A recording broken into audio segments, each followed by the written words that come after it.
Africanus. Mostly maybe twice or 3 times a week.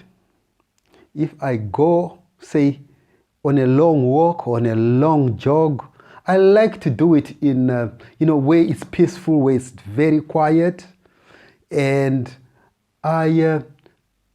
that's when I just feel free. I feel my mind is free on the jog or on the run. If not, I will sit in my room, close my eyes, and just meditate. That way, I bring all these 3 together. Feel close, feel everything coming together and feel in harmony with it.